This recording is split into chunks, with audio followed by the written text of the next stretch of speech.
Hi, this is Matthew Robert Payne, and this is the book He's Redeeming Love. This is chapter 49, and this is called Move to Sydney.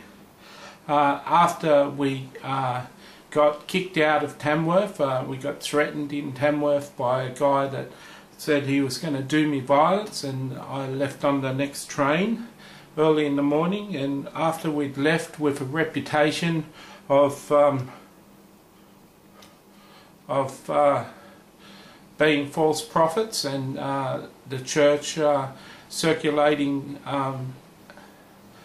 information to say that we're false prophets, we came back to Sydney. We moved into a backpackers cheap accommodation in Sydney. There were about 5 beds in the room, and we were fortunate that we're the only people that were in our room. Me and Tama moved into a room together, and so we spent our time at night sleeping in the beds there, and went out during the daytime to homeless hostels and got our food. We had to pay rent there one fortnight. Every 2 weeks I paid rent with my money, and on the off week, on the second week, Tama paid money with his money. I remember one day, which is especially happy memory of mine. I was coming home from the food van by myself one time.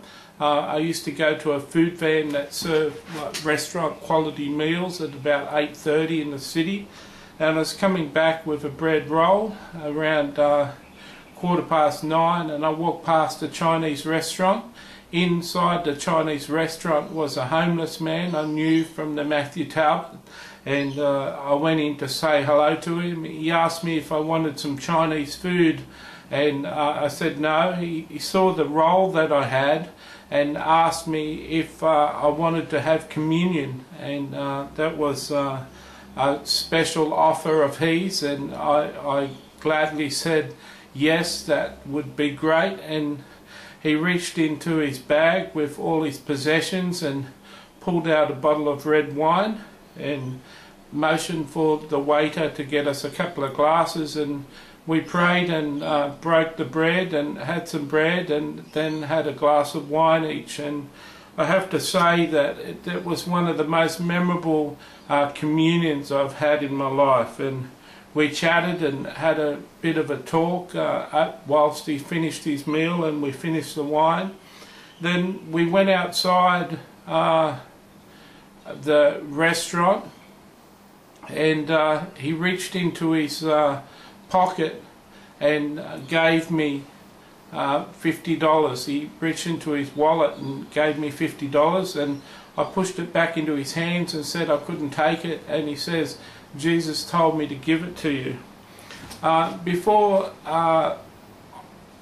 this had happened, what I'd forgotten to tell you was that earlier on that night I'd asked Jesus whether I could find $20 on the road.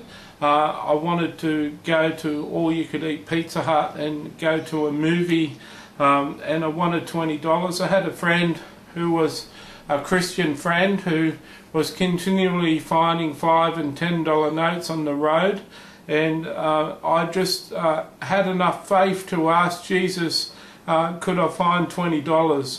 Could he get me $20 so I could go to the movies and have all-you-could-eat pizza? And here at the end of the night, this man was giving me $50, and here was a man who I'd seen sleep in the rain, and I'd seen sleeping outside the Matthew Robert in the pouring rain with a blanket over his head and rain pouring on him. And when he thrust the $50 into my hands and told me Jesus wanted me to have it, I asked him where he was going to sleep that night, and he said the wind blows and you don't know where it comes from and you don't know where it goes. So it is with me.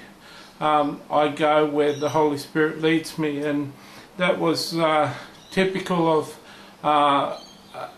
a spiritual sort of thing to say. That was something that Jesus said, and I was amazed at him. He was a real person, he wasn't an angel, and it was an exciting thing to have my prayer answered in such a unique way. I left him and went around the corner and went into McDonald's, and I bought a supersized Coke for $3.50, and in the McDonald's someone asked me for some money and I gave him $2. I came out of the McDonald's and another girl came up and asked me for $2, and I felt in a compulsion in myself to ask her how much that she needed to collect that night, and she said, I need to collect another $20, and I reached into my wallet and took $20 out and I gave it to her. Now I'm well aware that people like that collect money for addictions, and she was supporting a habit. But I gave her $20, and she hugged me and started to cry, and it was one of those hugs that she wouldn't let go of me, and she hugged me tightly and wouldn't let go, and when she did let go she asked me what would possess me to give her $20, and I said, Jesus told me to give it to you, and he loves you dearly, and I don't know what you need the money for, but Jesus wants you to know that he loves you. And I have to admit it was a joyful time for me and still a fresh memory, and I certainly wouldn't have had that $20 if the homeless man hadn't given me $50. Jesus knew not giving me $20 out of the homeless man's wallet. Jesus knew that by asking the homeless man to give me $50 that he would have provided for that young woman $20, and it was amazing.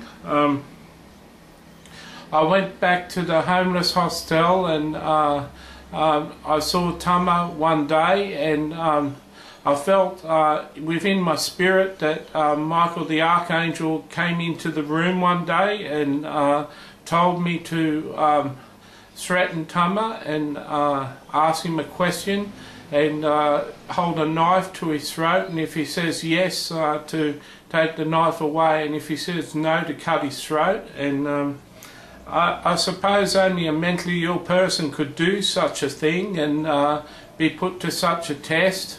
I remember Tama has never been scared of me, but when Michael came into me and I spoke to him, he rolled up into a ball and was really scared. So the authority was coming out of my voice, and I've never had anyone get so scared of my voice speaking before. So I'm pretty convinced an entity was in me, and I asked him the question with a knife to his throat, and he answered the right way and took the knife away. He was later to say to my mother that that I threatened to kill him, and it really had a traumatic effect. He left the hostel. I can understand why he'd leave the hostel. It shook me up too, and I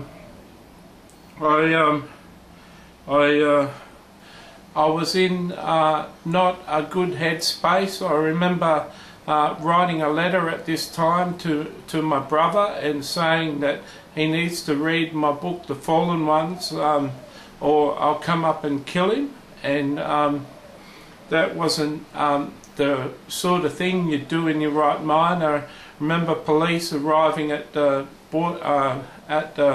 Backpackers the next day, and they gave me a choice of going to the police station or going to a psychiatric ward, and I chose the police station. I was charged with a charge of sending a threatening email and using the internet as a device, and they shut down my email address, and I got discharged. And anyway, I moved out of the the Backpackers because I couldn't afford it the next week when it was time for Tama to pay, and Tama had moved out. And I moved into a Salvation Army homeless hostel, and I stayed there for a while. I was there for about a month, and continuing on to go down and get my meals at homeless places. The meals at the hostel weren't very good, so I used to have breakfast there and go out for lunch and dinner somewhere else and come back at night. I remember getting told to leave foster house because apparently I'd been witnessing to one of the staff, and the staff didn't appreciate it. Although I lived a life that had some sin in it, I was a very zealous Christian, and used every opportunity to share Jesus with people, and I just didn't consider that someone working in Salvation Army wasn't saved, and I was so surprised that this girl wasn't saved. I used every opportunity to share God's love with her, and I unfortunately got kicked out of Salvation Army. I currently attend the Salvation Army church and have done for years. It took me a while to get over the fact that I was kicked out of this Salvation Army hostel. God bless.